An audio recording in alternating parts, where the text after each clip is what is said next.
পুঁজি দৰে সুখদেৱৰ চৰণত ধৰিলে।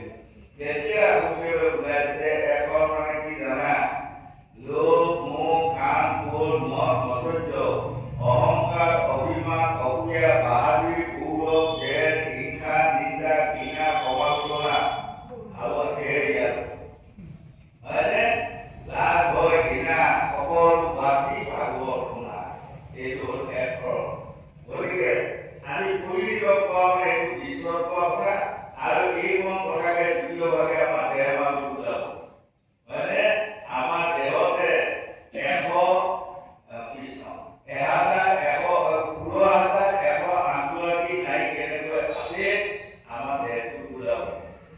আৰু এই অহংকাৰ, অভিমান, অসূয়া এইবোৰ কি বস্তু আমাৰ দেহ ভাগত বুজাব। সেইকাৰণে ভাগৱতখন এখন পৰমাৰ্থিক তত্ত্ব। তাকে যেনিবা কোনোবাই ব্যাখ্যা কৰিলে কয় ভাগৱত শব্দ ধন কি হয় হয়নে, ভাগৱত শব্দ ভকতি কি হয়, ভাগৱত শব্দই আমাক ভাবিব লাগে কি হয়।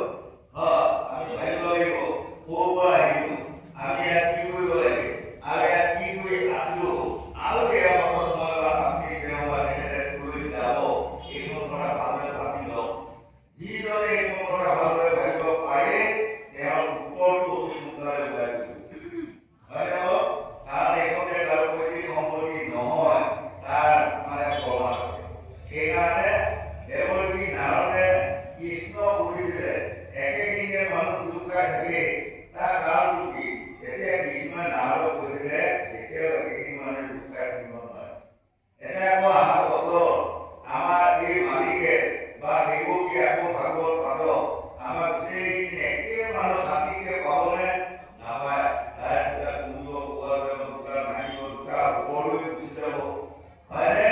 গতিকে এইটো আমাক দেহ ভাগত বুজাইছে। গতিকে ভাগৱতখন এখন পৰমাৰ্থিক তত্ত্ব, গীতাখন হ'ল এখন চৰণ তত্ত্ব, মহাভাৰতখন হ'ল এখন পৰম তত্ত্ব, ৰামায়ণখন এখন কাব্য তত্ত্ব।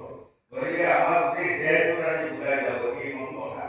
ভগৱানে দেহটো কি হৈ আছে, তেওঁ ভাজা পোৱাৰ লগতো কি কৰি আছে, দেহত আমাক বুজাব বিহুৰি দিব। আকৌ ৩ নম্বৰ ভাগটোৱে আমাক বুজাই যাব আমাৰ যে মায়া সংসাৰখনত ভাৰ্যা পুত্ৰ ল'ৰা ছোৱালী বুলি ক'লে আমি সকলোৱে হাতবিলাক উঠাই আছো নহয়, তাক বুজাব। হয়, এতিয়া মন কৰিব গৰম বহু ভগৱন্তৰ বিচাৰ যদি আমি পোৱা যাওঁ তেনেহ'লে আমি সকলোৱে একোজনী ভাৰ্যা নাৰী হওক পুৰুষে হওক গৰম বহু ভগৱন্তে হ'ল আমাৰ স্বামী। আকৌ আমাৰ মায়া সংসাৰখনত দেখুৱাই দিলে নাৰীসকলৰ পুৰুষসকলে হ'ল স্বামী। এয়াই হ'ল মায়াৰ সংসাৰ। ধন ধান পুত্ৰ ভাৰ্যা ভাবি ৰাখক আমি কেনেকৈ ভগৱন্তক পাহৰি যাওঁ, কি মায়া কৰি পাহৰি যাওঁ। আটাইবোৰ কথা আজি আমাক বুজাই যাব। চতুৰ্থভাৱে আমাক বুজাই যাব আমাৰ যে আয়ুটো সূৰ্যৰ লগত ধৰণ হৈ গৈ আছে, তাক আমি ভোগ কৰিব পৰা নাই। কোনোবা এদিন আহি তাৰ পৰা কুকুৰা বেগমা 3টা জমতে আমাক অলপ ধৰি দিলে, অলপ নালাগে সহজতে যাব নহয়নে। এতিয়া মন কৰিবচোন যেনেকৈ শাস্ত্ৰই ভাগৱতে হৰিনাম হৰি কীৰ্তনত কোনোবা এজনক কয় ভাগৱত যাওঁ বোলো, কোনোবা এজনে আকৌ কয় কি জানে টাইমে নাই, কিন্তু আমাক ভাগৱতে কৈছে যিদিনা তাৰ পৰা সকুৰা বেগমা 3টা জমতে আপোনাৰ কিবা আহিব সেইদিনা সাহস আছে যদি ক'বচোন মোৰ আজি টাইম নাই মই নাযাওঁ পাৰিব।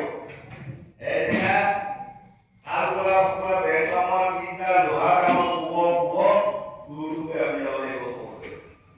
গতিকে আজি গৰম বহু ভগৱন্তে এই 16,100 আনি ক'ত ৰাখিছে, কেনেকৈ ৰাখিছে হয়নে, সেইখন কোনে বনালে, এই মন কথা আজি বিহুৰি ভাগৱতে ক'ব।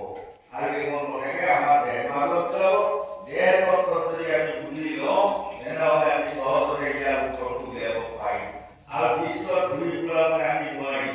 এতিয়া বিশ্বত দেখুৱালে এজন ৰজা পৰিচিত 7 দিনৰ ভিতৰত দশমেৰে দৰ্শন কৰিলে। আকৌ আমাৰ দেহ ভাগত দেখুৱাইছে আমি সকলোৱে একুটি একুটি ৰাজা পৰিচি আমাকো এই 7টা বাৰৰ ভিতৰতে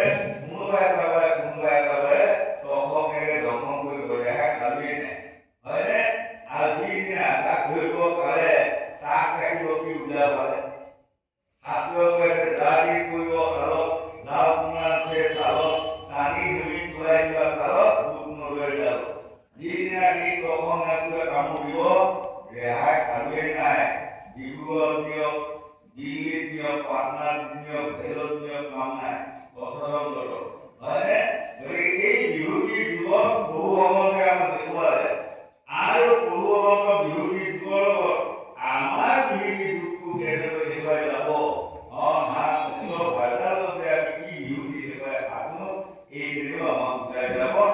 আমি একাধিকভাৱে শুনিবলৈ আজি মহাভাগৱতৰ তত্ত্বটো আমি ল'ব পাৰিম আৰু তেতিয়া আমি বুজি পাম আমাৰ স্থায়ী কোনটো অস্থায়ী কোনটো।